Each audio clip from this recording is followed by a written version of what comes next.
रमेशच्या वादात सापडलेल्या कृषीमंत्री माणिकराव कोकाटे यांची सोमवारी चर्चा करून निर्णय घेणार. अजित पवारांचं मोठं वक्तव्य. प्रत्येक मंत्र्यानं भान ठेवून वागलं पाहिजे असाही सल्ला.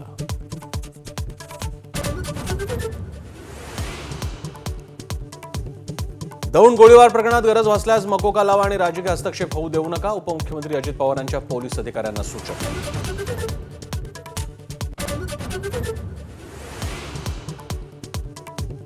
सांगलीत कंत्राटदारांच्या आत्महत्येनंतर जलजीवन मिशनच्या कंत्राटदारांच्या थकबाकीचा मुद्दा ऐरणीवर. सरकारकडे थकले 35,000 कोटी. लाडकी बहीण योजनेचा परिणाम.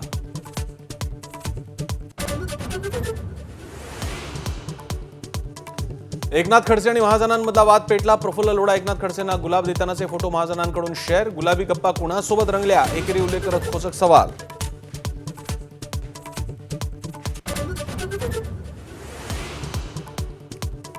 मराठी लोकांना पटक मारण्याची धमकी देणाऱ्या निशिकांत दुबेंना मराठी हिसका. संसद भवनात काँग्रेसच्या मराठी महिला खासदारांचा दुबेंना घेराव. रुद्रावताराला घाबरून दुबेंनी काढला पळ.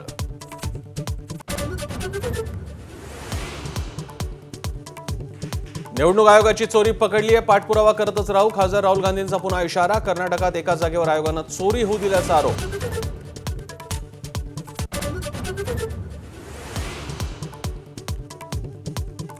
सरसंघचालक मोहन भागवतांची मुस्लिम धर्मगुरूंसोबत 3 तास बैठक. दिल्लीतील हरियाणा भवनात 70 धर्मगुरू आणि विचारवंतांसह मोहन भागवतांची चर्चा.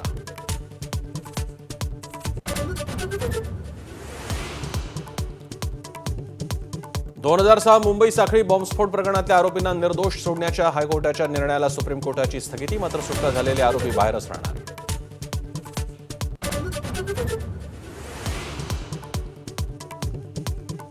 डॉक्टर बाबासाहेब आंबेडकर मराठवाडा विद्यापीठाचा धाडसी निर्णय. 4 जिल्ह्यातल्या 113 महाविद्यालयातील पदव्युत्तर प्रवेश रोखले. चंद्रकांत पाटलांसह मंत्री आमदारांच्या संस्थांचा समावेश.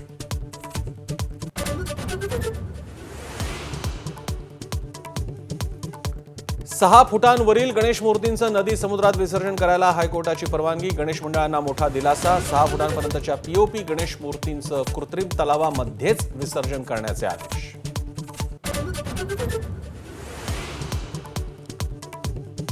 भारत आणि ब्रिटनमध्ये मुक्त व्यापार करार संपन्न. भारताच्या 99% निर्यातीवर ब्रिटनमध्ये कर लागणार नाही. तर मोबाईल, लॅपटॉप, शूज, दागिने अशा अनेक गोष्टी स्वस्त होणार.